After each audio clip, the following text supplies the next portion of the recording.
চট্টগ্রাম মেডিকেলে যন্ত্রণায় কাতরাচ্ছেন সাম্প্রতিক সহিংসতায় আহতরা। গুলিতে কারো পেট এফোড় হয়েছে, কারো বা গুড়িয়ে গেছে পায়ের হাড়।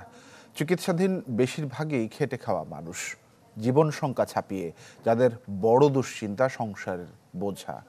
মারাত্মক আহত গুলিবিদ্ধ 2 জন শিক্ষার্থী, চিকিৎসা নিচ্ছেন কয়েকজন পুলিশ সদস্য। ইমদাদুল হকের রিপোর্ট আর ছবি তুলেছেন হারুনুর রশিদ। গুলিতে পায়ের হাড় ভেঙে চট্টগ্রাম মেডিকেলের বিছানায় কাতরাচ্ছেন হকার আবুল বাশার। ছোট 2 সন্তান, স্ত্রী, মা সহ 7 জনের সংসারের একমাত্র ভরসা। এখন নিজের জীবন নিয়ে শঙ্কার পাশাপাশি ভর করেছে পরিবারের ভরণ পোষণের দুশ্চিন্তা।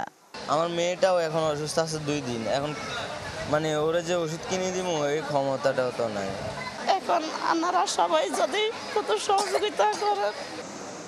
আহত রাজমিস্ত্রি রুবেলের জীবনও যেন কষ্টের গল্পগাথা। শরীর জুড়ে ছড়া গুলির ক্ষত। কাজ শেষে ফেরার পথে বহদ্দারহাটে সংঘর্ষের মাঝে পড়ে গুলিবিদ্ধ হন। খোয়া যায় সাথে থাকা সহকর্মীদের পারিশ্রমিকের 36,000 টাকাও।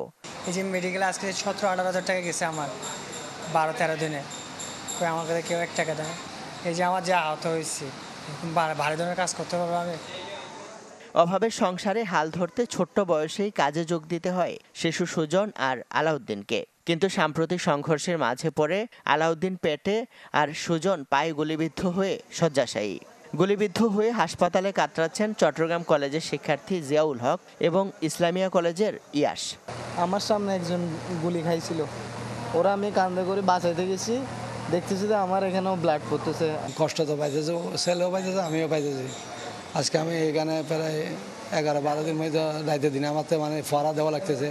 আমার তো ছোট ফুয়া রক্ত তো ব্যাগ গেছে, ওইটা তো লাইফ শেষ করে দিছে।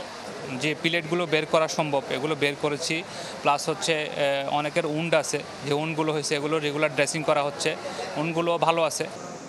কোটা সংস্কার আন্দোলনকে ঘিরে চট্টগ্রামের সংঘর্ষে আহত হয়ে শুধু চট্টগ্রাম মেডিকেলেই ভর্তি হন 203 জন, যাদের অনেকেই গুলিবিদ্ধ। এখন ভর্তি আছেন 8 জন।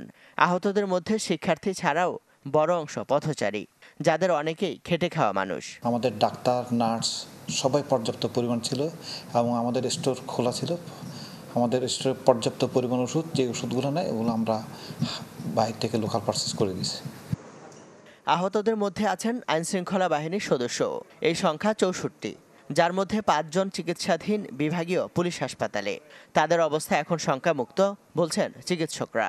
চারদিক থেকে ইট পড়তে থাকে আমাদের পায়ে, বিভিন্ন শরীরে বিভিন্ন জায়গায়, এবং ফ্লাইওভার থেকে একটা আস্ত ইট আমার পায়ের গোড়ালিতে এসে পড়ে। বিভিন্ন ধরনের ইনজুরি নিয়ে আমাদের এখানে রোগীরা এসেছিলেন। এর ভিতরে আমরা 16 জন রোগীকে ভর্তি রেখে চিকিৎসা দিতে হয়েছে। আহত সাধারণ মানুষ বা শিক্ষার্থীদের অনেককে দীর্ঘমেয়াদী শারীরিক সমস্যায় ভুগতে হবে বলছেন চিকিৎসকরা। ইমদাদুল হক, চ্যানেল 24, চট্টগ্রাম।